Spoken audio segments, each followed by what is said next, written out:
해겔의 예술 철학 한 과정이기 때문에 그 해겔 철학 자체 내에서 가지고 있는 그 절대 정신에, 그러니까는 인식이 가장 낮은 단계에서 선생님 좀 어렵습니다. 이거 해겔이 어려가지고 저도 이제 좀 당황스러운데 그 중간중간에 이해를 안 되는 거라든지 그 해결이 굉장히 어려워요. 어려우니까 그 중간중간에 이해를 안 된다든지 이런 거를 조금 이렇게 형식상을 저거를 이렇게 따지지 마시고 중간중간에 계속 좀 질문을 좀 해주십시오. 왜냐하면 이 짧은 시간에 해결 철학이 강대하고 또 가장 어려운 철학 중에 한에 속하기 때문에 지금 어느 정도로 여러분들하고 같이 이 수업의 어떤 진행을 이렇게 원만하게 해나갈지가 이제 상당히 어려움이 지금 예상이 되는데, 그럼에도 불구하고 우리가 조금 여러분들하고 그 수업의 어떤 방식을 조금 다른 방식으로, 그러니까 한번 설명이 되고 여러분들이 보시기 또 이해가 좀 안 되고 이러면은 다시 제가 또 부연 설명을 하고 이렇게 해서 개념을 오늘은 조금 계단식 방식으로 차근차근하게 그렇게 좀 이렇게 진행해 나가는 방식으로 그렇게 여기 밑에 보면은 제가 이제 그 정신 이렇게 해가지고 예술, 종교, 철학 이렇게 했는데 해겔한테는 그 예술 철학 자체가 그 다른 그 절대 정신에 이르기 위한, 말하자면 자기의 어떤 그 체계의 어떤 전체 체계를 이루기 위한 어떤 한 부분에 속하는 거예요.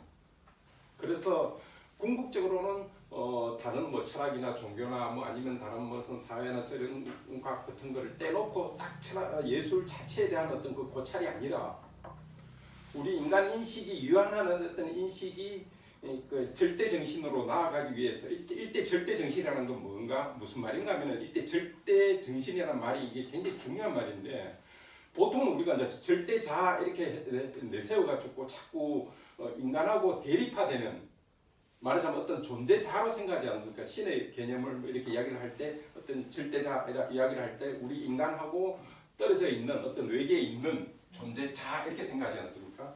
특히 이제 플라톤 같은 경우 보면은 이데아 같은 경우도 자꾸 그렇게 보려고 하지 않습니까? 물론 다 그런 건 완전히 이데아론이 다 그런 건 아니지만 그 중에 어떤 한 일부분이 자꾸 감각 이 측면하고 이데아 측면을 두고 이 이데아가 실제 하는 걸로 자꾸 보려는 그런 경향이 플라톤 철학에 내재되어 있지 않습니까? 이 이데아를 끝까지 밀고 나가버리면, 궁극적으로 밀고 나가버리면은 신 존재가 되고, 그리고 그 존재자가 있게 되는. 그러고 보통은 이제 이때까지 많은 그 철학자들, 그러니까 해겔 이전까지는 다 전부 다 그거를 절대 자로 파악을 하고 있는 걸로 파악을 한단 말이에요. 그렇게 되면은 어떤 그 정신하고 절대자에 대한 어떤 개념이 있는가 하면은 정신을 절대자로 파악하게 되는, 즉 절대자가 가장 궁극적인 거니까. 그런데 해겔은 그게 아니고 거꾸로 봅니다. 절대자가 바로 정신이라고 보는 거예요. 즉 그래서 이제 해겔한테 아주 유명한 개념이 나와요. 실체는 주체다 이렇게 이야기하고, 실체는 주체다 이렇게 이야기해요. 굉장히 이제 해겔을 이해하기 위해서는 굉장히 중요한 이야기인데, 실체는 주체다, 즉 주관성이다 이렇게 돼요. 주부스탄서는 주비액티비테다. 그러니까는 실체를 궁극적으로 따지고 들어가 보니까는 바로 사유하는 어떤 주관성이라는 게 이게 어떤 본질이라는 거예요. 그러니까는 인간의 어떤 그 우리가 이제 지각 단계, 이제 정신현상에서로 이제 제가 이야기를 하면은 우리가 지각 단계, 그런 다음에 감각에서 지각, 그런 다음에 지각에서 오성의 단계, 그런 다음에 이성의 단계, 그런 다음에 그 정신으로 쭉 올라가는 그 한 유한한 단계에서 계속 올라가서 그 가장 고양된 고차적 단계의 어떤 의식 방식으로 딱 들어가면은 그게 바로 어떤 사유하는, 자기 스스로 사유하는 어떤 주체 이렇게. 그러니까 이게 이제 칸트하고 구분되는 점이에요. 뭔가 하면은 칸트는 자꾸 인간을 어떻게 자꾸 보는가 하면은 우리가 지각에서 출발을 하면은 기껏해야 5성으로 가가지고 여기서 일단 한정을 시켜버려. 우리가 저번 시간에 공부했듯이 이렇게 한정시키고 이 영역을 넘어서는 영역은 이성의 영역으로 둬버린다는 거죠. 그런데 그렇게 두고 여기에 이제 지각과는 다른 방식의 그 지각을 촉발하게 하는 그 근원적인 어떤 사물 자체를 둔대. 딩안지히라고 이제 여기 두죠. 그러니까 여기서 촉발이 되면은 우리가 지각 감각 지각의 형성을 이루어져서 보편성으로 가서 오성으로 가서 궁극적으로 이 오성과 전번에 우리가 전번 시간에 했던 그 상상력과의 결합에 의해서 어떤 범주에서 어떤 객관적 어떤 지식적 개념이 탄생된다 이렇게 이제 보는 거죠. 하지만은 여기서 우리가 칸트가 전번 시간에 우리가 이제 잠깐 제가 여기도 잠깐 얘기했듯이 이게 전부 현상적 차원이에요. 현상적 차원. 왜? 딩안지시는 모른다 이렇게 되니까 사물 자체가 어디에서 어떤 건지는 모르고 단지 우리한테 나타나는 것만을 중심으로 보면은 그렇다 이렇게 되는 거죠. 그래서 칸트한테는 현상론자예요. 현상론자. 왜? 본질 자체는 어떤 건지 모른다. 그건 일단 우리가 알 수 없다. 더 이상 논리적으로 더 이상 추구해 들어갈 수 없다 이렇게 보는 거예요. 그런데 헤겔은 어떤 식의 방식이냐면은 이거 다 전체가 자꾸 우리 의식 내에서 일어나는 거니까 우리 의식 내에서 사물, 지각 이런 게 일어나는 거니까 의식 자체의 어떤 하나의 통일적인 계기로 보면은 의식의 통일적 계기로 봅니다. 이 말이 굉장히 중요해요. 뭔가 하면은 이 지각에 일어나고 있는 이 자체도 우리 의식의 어떤 한 부분이니까 즉 총체성의 어떤 한 부분이니까 곧바로 더 이상 딩안지히를 상정할 필요가 없고 이 자체가 바로 우리 의식의 어떤 한 구성의 어떤 한 부분이고 단지 이제 헤겔은 그 각각의마다 의식의 어떤 진행의 단으로 올라가는 단계마다 그 각각 단계마다 사물이 하나의 어떤 그 자체가 바로 사물 자체 즉 실제 자체라는 거예요. 이 말이 조금 어려운데 다시 한 번 더 이야기를 하면 우리가 지각적으로 알고 있다고 생각하는 것을 가만히 따져보니까 그게 보편성이 내재하여 있더라고요.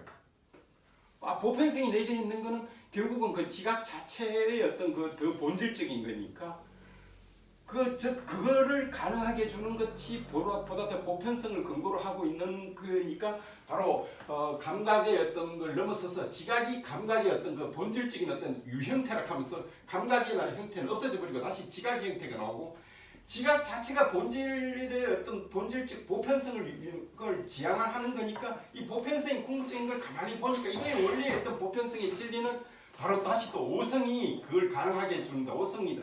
그러면 다시 이전의 거는 다시 폐기가 되고 이게 자체가 다시 실제가 되는 즉 의식 자체가 계속 발전해 나가면서 그 이전의 단계가 다시 실제가 되고 또 그 이전의 단계가 다시 실제가 되는 방식으로 의식이 역동적으로 진행해 나가면서 그 자체가 곧 하나의 역사적 어떤 진행 과정의 어떤 한 부분으로 되는 거죠.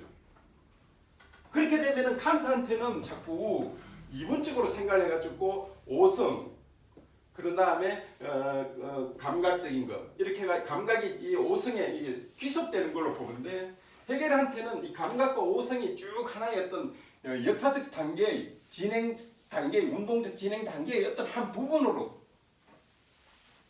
나타나는 거죠. 이 부분이 조금 어려웠어요.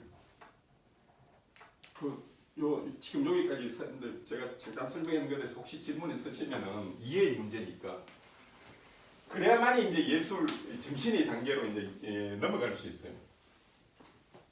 혹시 여기까지 뭐 약간 질문이나 이해의 어떤 문제 있어가지고 혹시 그런 게 있습니까, 쌤? 예. 제가 들은 정주영 무 선생님 예.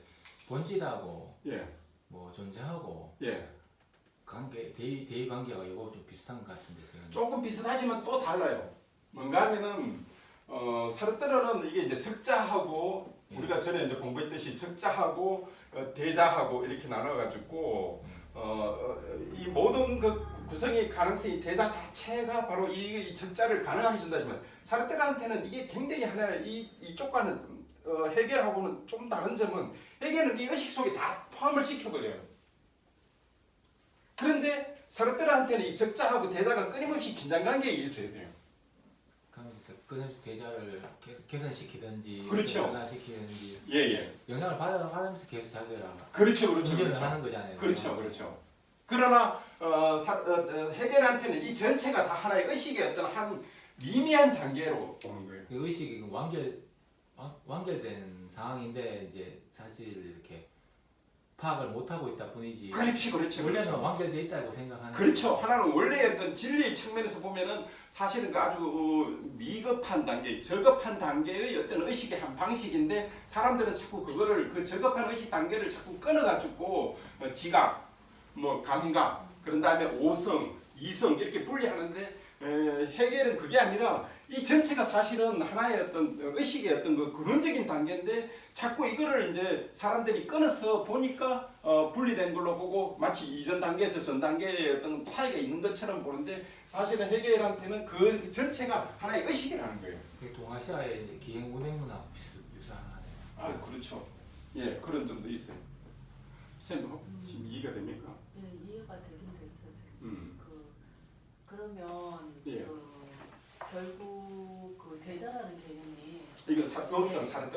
사르트르. 물론 이제 여기서도 아니 헤겔에서도 여기 이제 바로 자연과 그 인간은 그래서 여기서 특징이 나타나요. 인간은 이제 대자의 성격을 갖고 있고 자연은 적자의 성격을 갖고 있다. 요게 이제 구분이 나와요. 그러나 요 구분하고 사르트르가 말했을 때 이 적자 대자와의 어떤 관계는 달라요. 즉 사르트르한테는 어떤 형태로든 적자가 완전히 이 대자한테 흡수가 되지 않고 가능하게 해주는데 그 자체로서 자기 어떤 자립성을 가지고 있는 게 사르트르의 어떤 그거예요. 그래서 우리가 이제 무라고 할 때는 끊임없이 이제 이 작동 자아가 계속 여기서 이제 시간적인 어떤 반성이 일어나가지고 쌤이 그 유튜브 한번 들어가서 저희들 했는 거 잠깐만 한번 보십시오. 그게 쌤한테는 굉장히 중요한 수업이었는데 쌤이 빠지셔가지고 좀 안타깝긴 하지만은 예 한번 그러니까 이 적자와 대자의 어떤 관계가 하지만 어떤 학자는 그렇게 이야기하긴 해요. 헤겔을 사르트르 방식으로 밀고 나간 게 이 적자 대자 개념이라고 이야기하긴 해요, 쌤. 그래서 일종의 유사성은 있긴 하지만 차이는 또 아주 이렇게 기능적으로 유사하네요. 그렇죠, 기능적으로 유사하죠. 그러니까 그 하나하나의 오성이든 뭐 어떤 지각이든 이 하나하나로 놓은 게 아니라 이걸 포괄적으로 다 가지고 있다는 의미잖아요. 그렇죠. 근원적으로 들어가면 근원적으로 들어가면 다 가지고 있고 하나의 행위가 여기에서 책에서 이제 뭐 어린아이가 호수에 돌을 던지는 예. 행위 자체, 심리적 어떤 요소들이 사실은 그게 예술적 행위하고 그 비교하지 않아도 될 그러니까 어떤 동등성을 가지고 있다는 그렇죠. 비유해가 이제 그렇게 나온 예, 거죠. 예. 즉 이제 보는 이제 왜 예술이 이제 필요한 거 조금 이따 제가 다시 또 한번 설명을 하는데 궁극적으로는 여기서 이제 헤겔이 이야기하고 싶은 거는 이런 식의 의식의 어떤 진전을 쭉 해 나가면은 즉 이제 의식이 이제 진행해 들어가면 이제 주관적 정신이 될 거고 그런 다음에 이제 객관적 정신이 이제 나타날 거고 그런 다음에 이걸 가능하게 해주는 게 이제 이념 정신이에요, 정신. 여기 제가 주관적인 객관적 정신 이게 이제 가능해질 절대 정신이에요, 절대 정신. 이제 요거를 이제 개념을 여러분들한테 이해를 좀 시키기 위해 가지고 변증법에 대한 이해로 이제 방식으로 제가 이제 잠깐 또 다시 들어갈게요. 헤겔한테는 이 변증법이 그렇지 않습니까? 우리가 이 옷도 치수가 90, 제가 100을 입지만은 다 100의 사람들이 다 맞는 게 아니단 말이에요. 그럼에도 불구하고 일단 표준형으로 하나 100을 하나 해가지고 내가 조금 여기 조금 뚱뚱하게 보이기나 입으면 100이 좀 늘어나 보기나 이렇단 말이에요. 치수라는 어떤 그 기준점 자체가. 그러니까 제가 이제 지금 변증법에 대해서 이제 레벨을 가지고 레벨이라는 게 이게 뭔가 하면 삶 우리 식으로 하면 이제 번역하면 삶이고 라이프 이건데 이게 레벨이란 말이에요. 이게 이제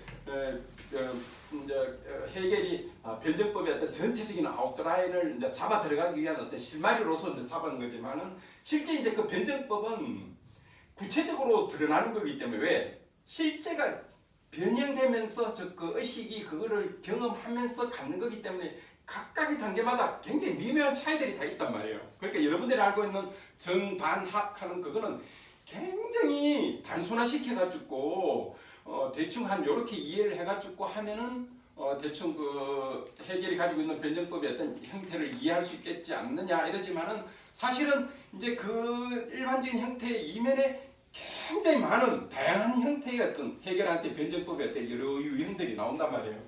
그걸 이제 우리가 레벨이라는 거를 이제 예를 들어서 이제 설명을 한번 하면은 말하자면 치수 100이라는 걸 했다 하더라도 각각에마다 이제 다른 경우에 변화들이 많이 나오는데 이제 보통 우리가 이제 삶이라는 것 자체를 한번 분석해 봅시다. 사실은 여러분들 그 칸트를 공부를 전번 시간에 했을 때 여러분들이 사실은 한번 변정법을 겪었어요. 여러분들은 지금 모르고 지나쳤지만 그리고 칸트도 그걸 자기가 그렇게 해놔놓고도 그게 변정법인 줄 몰랐어요. 근데 아도르노가 그렇게 지적해요. 이게 바로 변정법이다 이렇게 이야기를 해요. 뭔가 하면 여러분들 순고 개념 이야기를 할 때 한번 그 어떤 엄청난 어떤 그런 그 공포, 산, 뭐 어떤 파도에 의해서 우리가 압도당하지 않습니까? 그러면서 거기서 한번 우리가 인간이 한번 거기서 거리를 두지 않습니까? 거리를 두면서 다시 거기서 완전히 몰락하는 게 아니라 다시 우리가 거기에 대한 어떤 그 파도나 그 바람이나 어떤 그런 폭풍에 대해서 우리가 다시 부정적인 거를 맞대응시키지 않습니까? 뭔가를 그러면서 다시 이제 우리 인간이 그 원 폭풍하고 뭔가 화해, 즉 자연과 인간의 어떤 그 화해의 단계를 갖지 않습니까? 이게 바로 아도르노가 보기에는 칸트가 스스로 이미 이런 변정법을 이야기를 했다 이렇게 이야기를 하는 거예요. 그 어떤 순고미 우리가 나오는 어떤 그 과정 자체가. 그래서 이제 전번 시간에는 제가 이제 그거를 그 변정법적인 어떤 관계로서 이게 바로 아도르노가 말하는 변정법의 어떤 그거다라고 설명했지만 다시 한 번 더 그 예를 이제 공부를 여러분들이 했으니까 조금 익숙한 상태에서 다시 이제 레벨으로 들어보면 우리 삶 자체가 어떤 태제 같은 게 있다고 하더라. 우리가 이제 근본적으로 주어지지 않습니까? 일단 생각 안 하고 뭐 아무 생각 없이 하더라도 일단 삶이라는 그 자체가 이미 자연적으로 주어져 있지 않습니까? 하지만 삶 자체에 보면 반드시 이 부정적인 형태가 나타나죠. 즉 죽음이 나타나죠. 이 죽음은 바로 생물학적이든 우리가 심리적이든 간에 삶 자체를 뭡니까? 부정하는 어떤 요소죠. 그러니까 삶 자체가 이미 이 죽음이라는 것을 그 내재적으로 가지고 있단 말이에요. 그냥 외재적인 게 물론 뭐 누구 교통사고 나가 죽기나 이럴 때는 또 외재적이도 이거 하지만 그러나 또 내 친척, 나의 죽음 이런 모든 것들을 아우르면은 우리의 삶 자체에 이미 죽음이 어떤 형태로든 내재화되어 있단 말이에요. 즉 삶과 죽음의 자체가 이미 긍정과 부정이 되는. 그러니까 삶이라는 것 자체는 이미 죽음이라는 것에 대해서 어떤 형태로든 뭡니까? 총체성으로서의 삶은 뭡니까? 단지 이익과 대립되는 어떤 이런 차원에서 분석해내서 이 죽음이 나온 것과 외재적인 어떤 대립이 아니라 삶 자체가 이미 죽음에 대해서 어떤 형태로든 태도를 취하고 그것을 가지고 있는 내재적인 어떤 관계로서의 어떤 삶 자체란 말이에요. 이럴 때는 첫 번째 단계에서 이 삶과는 다른 방식에서 이미 반성의 과정을 거치면서 뭐가 지금 탄생이 된가 하면은 이전의 삶과는 다른 방식으로 죽음 자체를 그냥 내재화되어 있는 방식으로 어떤 죽음을 삶을 가지고 있단 말이에요. 이거를 죽음을 이제 뭐 여러 가지 방식으로 이제 뭐 부정이다 아니면 이거 부족한 거다 뭐 아니면 어떤 모순되는 거다 여러 가지 어떤 형태로 나올 수 있는 걸 이제 변정법의 어떤 여러 가지 형태인데 이제 조금 이렇게 이제 마키즘 같은 경우는 이 자체를 아예 모순으로만 보죠. 근데 해결은 이제 여러 가지 그 밑에 형태가 여러 가지 형태가 있어요. 아까 제가 말했듯이 그 변정법은 굉장히 많은 형태로 이루어지고 있는 형태로. 그래서 여기서 이제 우리가 보면은 요 단순한 형태에서 보면은 이미 이전의 삶과는 다른 방식의 어떤 삶이 고양된 방식으로 직접적으로 주어진 삶과는 다른 방식의 어떤 삶으로 주어져 있는 형태로 주어져 있는 거죠. 이게 이제 가장 원초적 어떤 방식에서 우리가 이제 변정법을 이해할 수 있는 어떤 형태고 보다 더 고도로 들어가면은 이제 이 보편 자체가 특수와 개별성을 가지고 있는 추상적 보편성이 특수성을 가지면서 다시 그거를 아우르면서 개별성이 되는 아주 조금 전문적인 용어로 들어가면 이제 보편자와 특수와 개별자가 그 자체 내에서 하나의 총체적으로 가지고 있다라는 어떤 개념으로 전문적으로 들어가게 됩니다. 그게 이제 바로 요 구조가 바로 주관성의 구조예요. 근데 그건 조금 어려운데 이제 제가 이제 요게 요 주관성의 구조가 요 정신에서 나타난다는 거예요.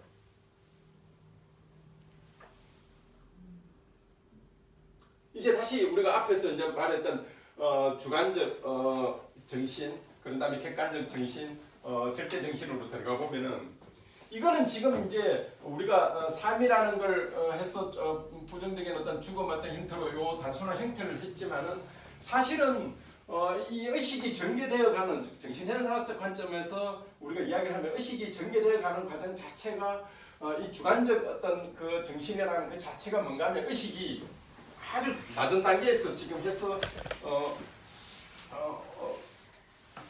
2성, 5성의 단계까지 가서 주관과 객관이 일치가 된다는 것을 이제 보게 되는 거죠.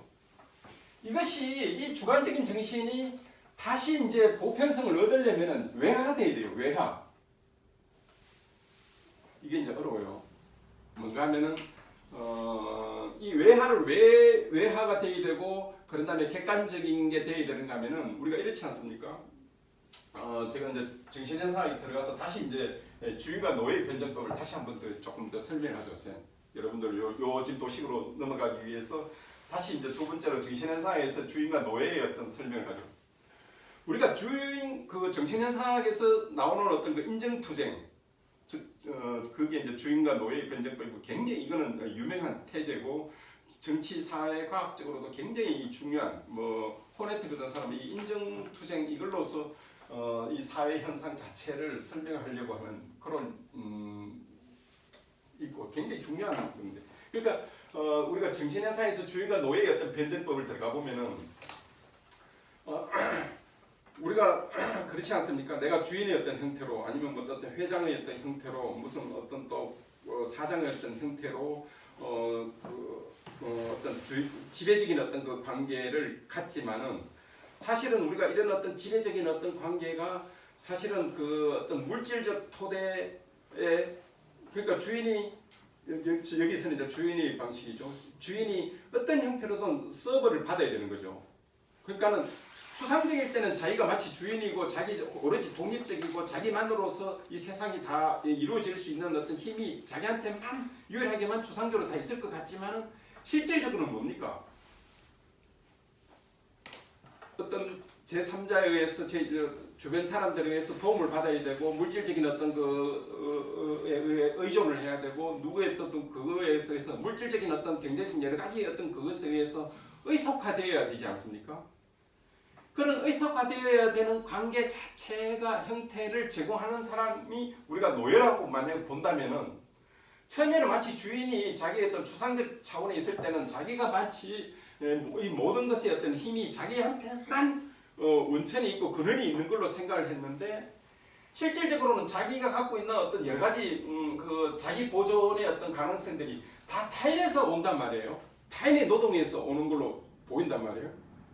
그러고 보면 자기는 더 이상 이제 주인이 아니고 그 자기 보존을 해줬던 사람이 사실은 일종의 어떤 주체적인 어떤 걸로서 역사회나 아니면 어떤 협회나 아니면 무엇을 이끌어 나가는 어떤 조직이나 아니면 가족에서 주 동인이란 말이에요. 그러니까 순서가 바뀌어버리는 거죠. 이제 주인과 노예가 즉 노예가 이제 이 주인이 되어버리는 형성이 되는 거죠. 왜? 모든 것을 이 노예의 노동에 의해서 공급이 되지 않으면 뭡니까? 추상적 주인은 뭡니까? 그냥 빈 껍데기에 불과한 거죠. 즉 사장이라는 것은 빈 껍데기에 불과할 수밖에 없는 형태라는 거죠. 그러면서 전도가 되면서 다시 이게 단순하게 부정돼가지고 다시 노예가 주인이 되고 다시 이게 주인이 되고 이게 노예가 어떤 형태로 노예로 바뀌지 않습니까? 왜? 그것에 의해서 의존되지 않는 방식의 의속성이 자기한테 갖게 되니까. 근데 이 상태로만 끝나버리면 그냥 순서만 바뀌었을 뿐이지 주인과 노예가 주인 되는 것밖에 안 되지 않겠습니까? 변적법은 그게 아니고 이 두 개가 화해를 하게 되는 거죠. 이 노예가 어떤 각성을 하는가 하면은 내가 비록 이전에는 의속적이고 수동적이고 제공만 하고 압박을 받았지만은 사실은 내가 바로 그 어떤 주인에 대한 어떤 그 자기 보존성에 대한 을 유지를 해주는, 즉 자기가 주체라는 걸 깨달으면서 다시 이제 이 노예와 주인의 어떤 이 관계에 이전의 어떤 그 노동과 고통을 겪고 다시 이제 해서 세 번째 단계로서는 이제 이 노예가 보다 더 차원이 다른 방식의 주인으로 바뀌면서 화해를 하게 되는 거죠. 이게 이제 여기서 갖고 있는 어떤 그 변증법적인 어떤 의식. 그러니까 노예적, 의속적, 귀속적 상태의 처음 단계에서는 이었던 것들이 물질화 과정, 노동화 과정을 통해서 자기가 주인임을 알게 되고 이것이 다시 이제 주체가 되면서 이전의 관계의 주체 노예의 어떤 단순한 의속적 관계로 바뀌는 게 아니라 보다 더 높은 단계의 어떤 주인, 통합된 화해의 어떤 단계로 바뀌게 되는 방식이 바로 그래서 이제 주인과 노예가 서로 인정을 하게 되고 서로 의속을 하게 되는 어떤 방식의 필연성이 있는 거는 그건 필연성이 있다고. 그렇죠. 필연성이. 이 모든 과정은 해겔한테는 그게 필연성이 지금 다 전부 다 내재되어 있는 그런.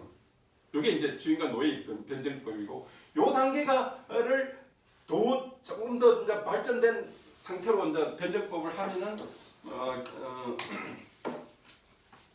이 A가 가서 넌 A가 되고 그 다음에 다시 이제 가서 A의 어떤 새로운 어떤 면으로 도식적으로는 이렇게 되겠죠. A가 넌 A로 갔다가 다시 이제 새로운 단계 A가 A의 어떤 단계로 고약이 되는. 아니면 어떤 상태로 수렴하는 거니까 계속 변화하는 거예요. 계속 변화하는 거죠. 그러면 이제 화해를 하더라도 계속 변화하려면 또 다른 국면에서 또 분화가 돼야 되지 않습니까? 그렇죠. 여기 이제 또 그런 면에서는 한계성을 또 있죠. 또 이게 이제 아직 정신의 단계는 아니에요. 제가 이제 의심스러운 거는 그렇지 않으면 어느 정도 수렴해서 끝나야 되는 거잖아요. 근데 이제 계속 변화한다면 화해하고 통합하고 어떤 다른 국면으로 질적인 변화가 생기는데 그러면 어느 종착점에 있는 상황을 상정할 수 있잖아요. 그게 이제 절대 정신이에요. 그게 이제 절대 정신이 이루어져야지 끝나는 건데. 그렇죠. 근데 이제 물론 이거는 이제 우리가 그 해겔이 오늘날 우리가 갖고 있는 어떤 여러 가지 정치 상황, 경제의 어떤 복잡하게 된 어떤 상황을 고려하지 않았는 상황에서 그 당시 역사, 정치, 경제라는 게 좀 단순하지 않습니까? 좀 일정한 단계 적도 분명하게 드러나 있고 적과 동지 이런 것들 이런 관계, 사회적 관계가 굉장히 좀 단순화된 단계에서 적과 동지 이런 것도 좀 분명한 단계에서 이제 이게 가능했는데 지금 같은 상황에서는 굉장히 복합적으로 이제 이루어지니까 이것이 이제 일률적으로 이루어지기는 이제 조금 적용을 이제 사회 현상이나 정치 경제를 하기에는 좀 힘이 든다 하더라도 핵심은 뭔가 하면은 핵심은 뭔가 하면은 우리가 이제 이 마르크스는 이걸 이제 조금 이렇게 도식화해 버렸거든요. 이걸 모순으로만 보는 거죠. 주인과 노예를 어떤 필연적 모순 관계로 보고 어느 하나가 반드시 어느 하나를 없애버려야 되는 아니면 다른 방식의 어떤 그러니까는 특히 이 노동 측면에서 노예 측면에서 이 주인을 이렇게 다시 이렇게 하는 방식으로 그렇게 물론 이제 그것도 마르크스 자체에 대해서도 또 조금 이제 제가 너무 그렇게 도식적으로 이야기할 수는 없지만 여기서 핵심은 이 주인과 노예의 어떤 관계가 보다 더 성화된 관계로 주인과 노예가 그 안에 융합된 어떤 방식으로 이루어지는 관계로 올라간다는 거죠. 이게 이제 여기서 갖고 있는 어떤 핵심이고 이게 이제 해겔이 갖고 있는 낙관주의가 깔려 있는 거죠. 오늘 우리 같은 상황은 낙관주의가 아니죠. 뭐 일 수가 없는 어떤 그런 정치 상황 경제에 이제 들어가 있는 거죠. 이제 이 일반적인 어떤 이 유형 이거는 이제 해겔이 이제 초기에 이제 어떤 그 레벤을 통해서 어떤 변정법에 대한 어떤 생각을 갖고 정신현상에서 구체적으로 이제 이 주인과 노예의 어떤 변정 그 이전에 여러 가지 또 변정법 단계가 쭉 있지만 이것의 어떤 가장 성화된 단계가 바로 이제 이 주관적 정신과 객관적 정신 그리고 이제 절대 정신인데 여기 보십시오. 형용사가 주관적이고 객관적이고 절대적이고 이렇게 바뀌지만 그 밑에는 다 뭡니까? 이게 정신이 지금 깔려 있지 않습니까? 이게 이제 가장 이제 해결한테 이제 가장 근원적인. 그러니까 우리가 아까 여기서 봤던 이 지각의 단계에서부터 쭉 올라가는 이 단계도 결국은 이 절대 정신의 가장 저급한 형태의 어떤 형태라는 거죠. 그래서 이제 해결한테는 이 주관 그다음에 객관 정신, 이 절대 정신이라는 게 나오는데 이 주관과 객관, 이 절대라는 건 무슨 의미인가면은 우리가 이제 인간 의식이 여기서 의식이 통일화됐다 하더라도 그것이 사회, 정치, 경제, 문화에서 실현화된 단계는 아니지 않습니까? 그래야지만이 비로소 그때 주관과 객관이 합치됐다는 그 어떤 그 추상성이 구체성을 얻게 되는 거죠. 그게 이제 정치, 사회, 경제의 구조로 나타나는 게 여기서 이제 뭐 도덕이라든지 가족이라든지 뭐 인륜성의 문제라든지 이런 어떤 사회성을 가지고 있는 어떤 걸로 실제 이제 추상적인 어떤 그 일치 즉 단계에서 구체적으로 그러면 그런 것들이 현상에서 사회적 현상에서 어떻게 나타나가지고 그것이 다시 이제 한번 걸러서 그래서 이제 나오는 게 절대 정신, 즉 정신의 단계로 들어가는 거예요. 여기 한 부분이 이제 말하는 예술, 종교, 철학 이게 이제 나오는 거죠. 요 중에 요 부분에 하는 거죠. 여기까지가 제가 이제 지금까지 이렇게 지금 한 이유는 어디에 있는가 하면은 왜 예술이 이런 어떤 인식은 인식인데 칸트는 예술을 인식으로 보지 않지 않습니까? 예술을 인식으로 안 보거든요.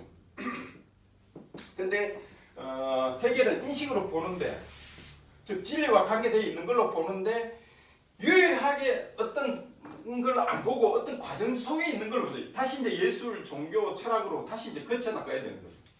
그러니까 절대 정신이 나타난 것 중에 어떤 한 정신에서 나타난 것 이렇게 되는 거죠.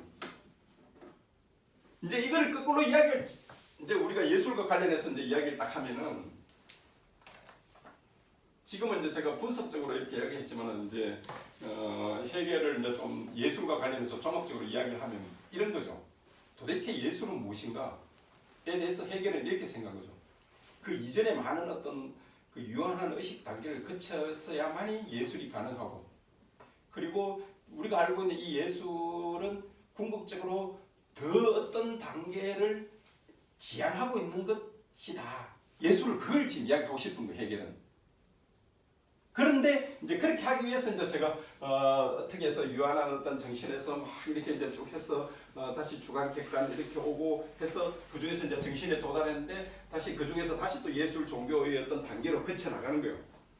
그러니까 분석적으로는 보면 이렇지만은 이거를 종합적으로 해겔한테 예술은 도대체 뭐냐 이렇게 이야기하면은 해겔한테 예술은 그냥 단순히 우리가 뭐 이렇게 뭐를 만들기나 아니면 뭐 어떤 기계적인 어떤 거나 과학적이나 이런 차원과는 다른 방식의 그게 토대가 깔려 있다.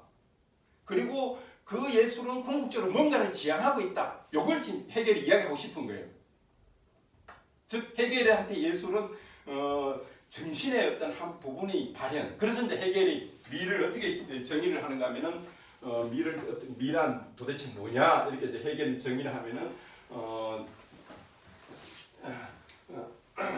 정신이 감각에서 나타나는 감각의 어떤 현현하는 거다 이렇게 이야기를 하는 거죠.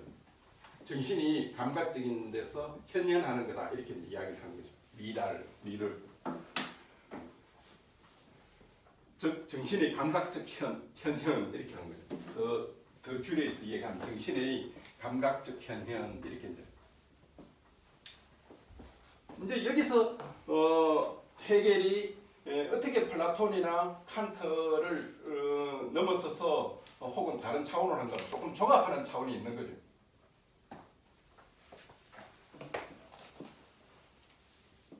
플라톤은 보통 우리가 이제 여러 가지 방식으로 뭐 이렇게 해석을 할 수 있는데 그게 이제 워낙 플라톤이 이게 방대해가지고 그러나 우리가 여기 우리 해겔과 관련해서는 상당히 객관적이에요. 객관적 실제를 주장한 거죠. 왜 이데아 자체를 상정을 하고 실제 하는 걸 별로 보는 거니까 그게 근거라고 이제 두고 보는 거니까. 근데 칸트는 인간 5성의 어떤 영역을 넘어서는 거는 다 뭐로 당하는 거면 2성의 영역으로 들어가 버리고 이때 이데아 뭐 이념 같은 거 이런 것들이 이쪽 영역으로 들어가 버리고 즉 주관적인 걸로 영역으로 지금 한정을 시켜버린 거죠. 이데아라는 것 자체가.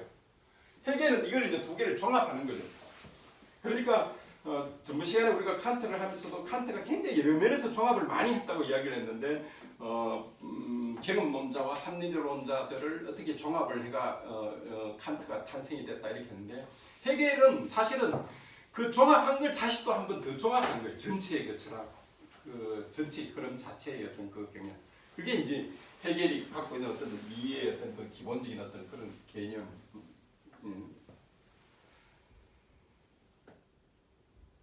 예, 선생님 여기까지 제가 잠깐 더 설명하고 질문 또 혹시 구체적으로 있는 이해 질문이나 그런 거 있으면 또 더 좀 구체적으로 설명하고 다시 이제 미에 대한 어떤 개념 구체적으로 조금 더 좀 어렵지요. 아니 솔직하게 말.